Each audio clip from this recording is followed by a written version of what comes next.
So நீங்க பார்த்துட்டு இருக்க இந்த ஃபுட்டேஜ்ல தான் நம்ம அந்த ரிம் லைட் எஃபெக்ட் கிரியேட் பண்ண போறோம். ஸோ இந்த ஃபுட்டேஜை நான் டவுன்லோட் பண்றதுக்கு நம்மளோட குரூப்ல இருக்கு. வாட்ஸ்அப் கம்யூனிட்டில இருக்கு. அங்க நீங்க டவுன்லோட் பண்ணிக்கலாம். கம்யூனிட்டியோட லிங்க் வந்து நான் டிஸ்கிரிப்ஷன்ல ஆட் பண்ணியிருக்கேன். இப்போ ஸ்ட்ரைட் அஹெட் இது ஒரு ஃபியூஷன் காம்போசிஷனா மாற்ற கூட வேணாம். Straight ahead I go to fusion page. Fusion பேஜில் பார்த்தீங்கன்னா மீடியா இன் இருக்கு, மீடியா அவுட் இருக்கு. வேற எந்த நோடுமே இப்போ ஆட் ஆகலை. என்னோட 2 வியூவரில் நீங்கள் பார்க்க முடியும். மீடியா அவுட்டை என்னோட செகண்ட் வியூவரில் நான் வச்சிருக்கேன். ஸோ இதுக்கு நம்ம ஒரு சில நோட்ஸ் ஆட் பண்ணி இந்த எஃபெக்ட்டை கிரியேட் பண்ண போகிறோம். ஃபர்ஸ்ட் ஆஃப் ஆல் இதோட பேசிக் ஐடியா என்னன்னா, இந்த பிக்சர் இருக்க நோடு பேக்ரவுண்ட்லையும் இதுக்கு மேலே வர எஃபெக்ட், அதாவது அந்த நியான் எஃபெக்ட் வந்து இதோட ஃபோர்க்ரவுண்டில் ஃப்ரண்ட்டில் வரும். ஸோ பேசிக்காக இதுக்கு நம்ம மெர்ஜ் யூஸ் பண்ணலாம். இந்த பர்டிகுலர் எக்ஸாம்பிளுக்கு நான் மெர்ஜ் யூஸ் பண்ணாமல் மல்டி மெர்ஜ் அப்படிங்கிற ஒரு விஷயத்தை நான் யூஸ் பண்ண போகிறேன். ஸோ மல்டி மெர்ஜ் ஆட் பண்ணிட்டேன். மல்டி மெர்ஜுக்கு இந்த மீடியா இன்னை டைரக்ட் பேக்ரவுண்ட் இன்புட்டாக கொடுக்காம ஒரு ஒயிட் இன்புட்டாக கொடுக்க போகிறேன். நார்மல் இன்புட்டாக கொடுக்க போகிறேன். ஸோ மல்டி மெர்ஜில் எப்போவுமே பேக்ரவுண்ட் எதுவுமே கனெக்ட் ஆகலை அப்படின்னா எதுவுமே விசிபிள் ஆகாது. ஸோ ஒரு பேக்ரவுண்ட் நோட ஆட் பண்ணிக்கிறேன். பேக்ரவுண்ட் நோட ஆட் பண்ணதுக்கப்புறம் மேக் ஷுர் இங்கே இன்ஸ்பெக்டர் டேப்ல வந்து எல்லாமே ஆல்ஃபா 0ல் இருக்கா அப்படின்னு செக் பண்ணிடுங்க. அப்போ தான் பேக்ரவுண்ட் டிரான்ஸ்பரண்ட்டாக இருக்கும். ஸோ இப்போ நம்ம என்ன பண்ண போகிறோம்னா, இந்த டயரை நம்ம ட்ரேஸ் பண்ணணும். இதை நார்மலாக ஒரு சர்க்கிள் யூஸ் பண்ணி நம்ம பண்ண முடியாது. எலிப்ஸ் மாதிரி ஒரு டூல் யூஸ் பண்ணோம் அப்படின்னா இதோட டைமென்ஷன்ஸுக்கு அது வராது. அதாவது எலிப்ஸ் வந்து இந்த மாதிரி ஸ்ட்ரெயிட்டாக 2 டைமென்ஷனில் இருக்க விஷயத்துக்கு நம்ம மாற்றி வைக்க முடியும். பட் இந்த காரோட டயர்ஸ் வந்து நீங்கள் பார்க்க முடியும், அது ஒரு ஆங்கிள்டாக இருக்கிறத. ஸோ இதில் நம்மளால் இதை பண்ண முடியாது. ஸோ அதுக்கு பதிலாக வேற என்ன நம்ம இங்கே யூஸ் பண்ண போகிறோம் அப்படின்னா, நம்ம ஸ்ப்ளைன்னு ஒரு டூலை யூஸ் பண்ண போகிறோம். இந்த பி ஸ்ப்ளைன் அப்படிங்கிறது ஃபோட்டோஷாப்பில் ஒரு பென் டூல் மாதிரி நீங்கள் நினச்சிக்கலாம். இந்த ஸ்ப்ளைன் டூலை எடுத்து நம்ம இந்த ரிம்மை சுற்றி ஒரு சர்க்கிள் வரைய போகிறோம். ஸோ தட் இதுக்கு ஏற்ற மாதிரி அது ட்ரேஸ் ஆகிறதுக்காக. ஸோ இங்கே பி ஸ்ப்ளைனை பார்த்துக்கிட்டீங்க அப்படின்னா இது வந்து ஒரு மாஸ்க் மாதிரி நீங்கள் நினச்சிக்கலாம். இதை ஒரு விஷயத்துக்கு மேலே வரைஞ்சாதான் அந்த விஷயத்துக்கு நம்ம ஒரு கலர் கொடுக்க முடியும். அந்த கலர் கொடுக்க போகிற விஷயம் என்ன அப்படின்னு பார்த்தீங்கன்னா, அகைன் ஒரு பேக்ரவுண்ட் நோட். அது ஒரு சாலிட் மாதிரி நீங்கள் நினச்சிக்கங்க. ஸோ இந்த பி ஸ்ப்ளைனை எடுத்து இந்த பேக்ரவுண்டோட நம்ம கனெக்ட் பண்ணணும். இந்த பேக்ரவுண்டோட மாஸ்க் இன்புட்டாக இந்த ஸ்ப்ளைனை கலெக்ட் பண்ணி நீங்கள் இங்கே என்ன ஷேப் வரைஞ்சாலுமே இந்த மாதிரி ஒரு ஷேப் வரைஞ்சி அதோட பார்டர் வித்தை இன்க்ரீஸ் பண்ணி சாலிடை குறைச்சி இதை நீங்கள் ஃபஸ்ட் வியூவரில் இப்படி வியூ பண்ணீங்க அப்படின்னா அதுக்கு ஒரு கலர் கொடுத்துட்டு வியூ பண்ணிங்கன்னா இந்த மாதிரி ஒரு இமேஜ் கிரியேட் ஆகும். நான் இந்த பேக்ரவுண்ட் எடுத்து இந்த மல்டி மெர்ஜோட கனெக்ட் பண்ணும்போது இந்த பேக்ரவுண்ட், அதாவது இந்த பி ஸ்ப்ளைனில் யூஸ் பண்ணி வரைஞ்ச இந்த இமேஜ், இந்த எஃபெக்ட் வந்து மல்டி மெர்ஜில் ஃபோர்க்ரவுண்டாக கனெக்ட் ஆகுது. அதை மல்டி மெர்ஜ் மூலமாக நீங்கள் செக் பண்ணிக்கலாம். சப்போஸ் உங்களுக்கு தெரியாமல் இருந்துச்சுன்னா மேபி இந்த பேக்ரவுண்ட் லேயர் இதுக்கு பின்னாடி இருந்தால் தெரியாமல் இருக்கும். மேக் ஷுர் தட் இந்த பேக்ரவுண்ட் லேயர் இந்த மீடியா ஒன் லேயருக்கு மேலே இருக்கதா பார்த்துக்கோங்க. ஸோ இந்த பி ஸ்ப்ளைனை நீங்கள் ரீசெட் பண்ணிக்கோங்க. இந்த பாயிண்ட்ஸ் எல்லாம் நான் டெலீட் பண்ணிடுறேன். பேக் ஸ்பேஸ் அமுக்குனா பாயிண்ட்ஸ் டெலீட் ஆகும்.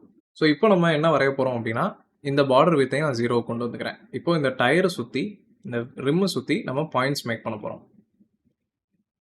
இந்த மாதிரி நீங்கள் பாயிண்ட்ஸ் வச்சுட்டே வாங்க. அந்த பாயிண்ட்ஸை நீங்கள் கர்வ் பண்ணணும் அப்படின்னு நினச்சிங்கன்னா, எந்த பாயிண்ட் கர்வ் ஆகணும்னு நினைக்கிறீங்களோ 3வது பாயிண்ட் வச்சதுக்கப்புறம் அதுக்கு நெக்ஸ்ட் பாயிண்ட் வச்சதுக்கப்புறம் அதுக்கு முந்தின பாயிண்ட்டில் போய் இப்படி புல் பண்ணிங்கன்னா அந்த கர்வ் வந்து இப்படி கர்வ் ஆகும். ஸோ இந்த ப்ராசஸை பண்ணி நீங்கள் வந்து இதை ஃபுல்லாகவே ட்ரேஸ் பண்ணி எடுத்துருங்க.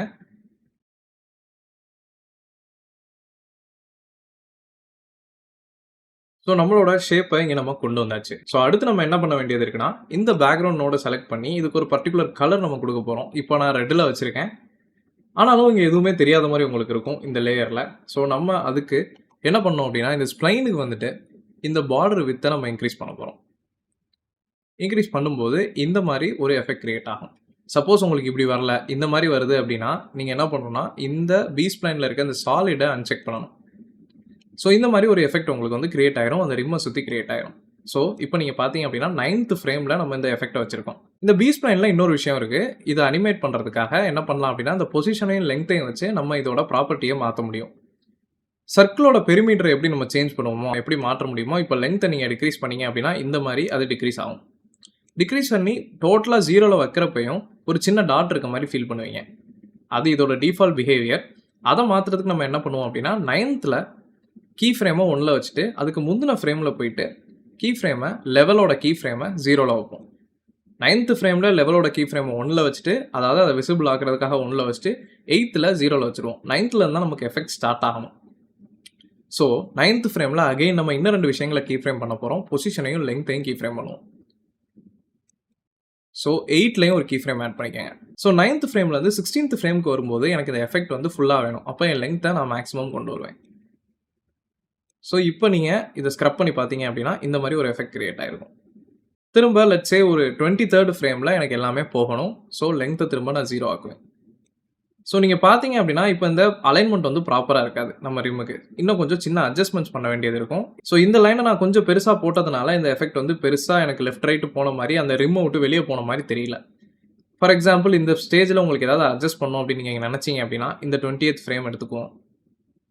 ஸோ இந்த ஃப்ரேமில் எனக்கு இந்த சர்க்கிளோட பெரிமீட்டர் கொஞ்சம் வெளியே வேணும் அப்படின்னு நினச்சா ஒரு பாயிண்ட் நீங்கள் கிரியேட் பண்ணி இங்கே வெளியே இதை புல் பண்ணிக்கலாம் இப்படி.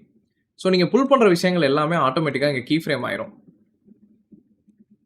அதுதான் இந்த பி ஸ்ப்ளைன் யூஸ் பண்ணுறதோட அட்வான்டேஜ். இங்கே பார்த்தீங்கன்னா right click here for shape animation ஒரு மேட்டர் இருக்கும். அதில் ஆட்டோமேட்டிக்காக கீ ஃப்ரேம் விழுந்திருக்கும் நீங்கள் சேஞ்ச் பண்ண.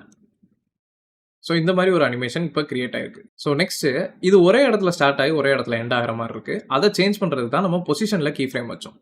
ஸோ ஒரு மிடில் பாயிண்ட்டுக்கு போனதுக்கப்புறம் பொசிஷனை ஒரு ரேண்டமான வேல்யூக்கு நீங்கள் வச்சிங்க அப்படின்னா இது எண்ட் ஆகும்போது வேற ஒரு இடத்துல இருந்து இந்த அனிமேஷன் செகண்ட் அனிமேஷன் ஸ்டார்ட் ஆகிற மாதிரி இருக்கும். ஃபஸ்ட்டு கிளாக் வைஸ் ரொட்டேட் ஆகிறது ஆன்டி கிளாக் வைஸாக ரொட்டேட் ஆகும்போது வேற ஒரு இடத்துல இருந்து ஸ்டார்ட் ஆகிற மாதிரி இருக்கும். இந்த மாதிரி ஒரு அனிமேஷன் உங்களுக்கு கிரியேட் ஆயிரும். இப்போ ப்ளேபேக் பண்ணி பார்த்தீங்க அப்படின்னா இந்த மாதிரி ஒரு அனிமேஷன் கிரியேட் ஆயிருக்கும். இதை இன்னும் கொஞ்சம் நீங்கள் என்ஹான்ஸ் பண்ணுறதுக்கு அதுக்கு முன்னாடி இன்னும் ஒரு வேலை பண்ண வேண்டியது இருக்குது. 23rd ஃப்ரேமில் நமக்கு இந்த அனிமேஷன் முடியுது. ஸோ எனக்கு இந்த பி ஸ்ப்ளைனோட இந்த லெவல் வேல்யூ 22ல் நான் 1ல் கீ ஃப்ரேம் பண்ணிடுவேன். 23ல் வரும்போது நான் அதை 0ல் கீ ஃப்ரேம் பண்ணிடுவேன். ஸோ தட் அந்த தனியாக இருந்த பாயிண்ட் ஆடாக நமக்கு தெரியாமல் இருக்கிறதுக்காக. ஸோ 8th ஃப்ரேமில் ஆரம்பித்து 23rd ஃப்ரேமில் நம்ம அனிமேஷன் முடியுது. இதை இன்னும் பாலிஷ் பண்ணுறதுக்கு இன்னும் 2 விஷயங்கள் நம்ம பண்ணலாம். முதல்ல என்னென்னா சாஃப்ட் க்ளோ அப்படிங்கிற ஒரு விஷயத்தை ஆட் பண்ணுறோம். அப்போ தான் அதோட ஒரு நியான் லைட் எஃபெக்ட் அதுக்கு கிடைக்கும். சாஃப்ட்டு நீங்கள் டைப் பண்ணிங்கனாலே சாஃப்ட் க்ளோ ஆட் ஆகும். சாஃப்ட் க்ளோ ஆட் பண்ணால் இந்த மாதிரி உங்களுக்கு எஃபெக்ட் கிரியேட் ஆகிடும். இதை இன்னும் கொஞ்சம் பாலிஷ் பண்ணுறதுக்கு இன்னொரு எஃபெக்ட் ஆட் பண்ணலாம். நான் யூஸ்வலாக யூஸ் பண்ணுறது ஃப்ளிக்கர் அப்படிங்கிற ஒரு எஃபெக்ட் ஆட் பண்ணுவேன். அதை நீங்கள் ஆட் பண்ணணும்னா same shift plus space flicker edition. ஃப்ளிக்கரை ஆட் பண்ணிவிட்டு உங்களுக்கு பெருசாக ஒரு டிஃப்ரென்ஸ் தெரியாத மாதிரி இருக்கும். நல்லா ப்ரொனவுன்ஸ்டாக இந்த ஃப்ளிக்கர் தெரியறதுக்காக ஃப்ளிக்கர் டைப்பை கெயினில் செட் பண்ணிவிட்டு ஸ்பீடையும் ரேஞ்சையும் நீங்கள் இன்க்ரீஸ் பண்ணிக்கோங்க. ஸோ இப்போ பார்த்தீங்க அப்படின்னா இந்த மாதிரி ஒரு எஃபெக்ட் உங்களுக்கு கிரியேட் ஆகிருக்கும். இவ்வளோ சிம்பிளாக இந்த எஃபெக்டை கிரியேட் பண்ண முடியும் ஃபியூஷனில். இதை நீங்கள் ஆஃப்டர் எஃபெக்ட்ஸ் டியூட்டோரியல் நிறையா பார்த்துருப்பீங்கன்னு நினைக்கிறேன். ஸோ ஃபியூஷனில் எப்படி பண்ணுறது அப்படின்னு இந்த வீடியோவில் கற்றுக்கிட்டு இருப்பீங்கன்னு நான் நம்புகிறேன். இது மாதிரி நிறையா ஃபியூஷன் டிப்ஸ் அண்ட் ட்ரிக்ஸு இந்த மாதிரி ட்ரெண்டிங் வீடியோஸ் அண்ட் அதர் திங்ஸுக்கு கண்டிப்பாக நம்ம சேனலை மறக்காமல் சப்ஸ்கிரைப் பண்ணுங்கள். நம்மளோட பேஜையும் இன்ஸ்டாகிராமில் த ரெண்டர் ஹப் அப்படின்னு இருக்கும், கண்டிப்பாக ஃபாலோ பண்ணிக்கோங்க. I'll meet you again with another interesting video. Until then, bye bye.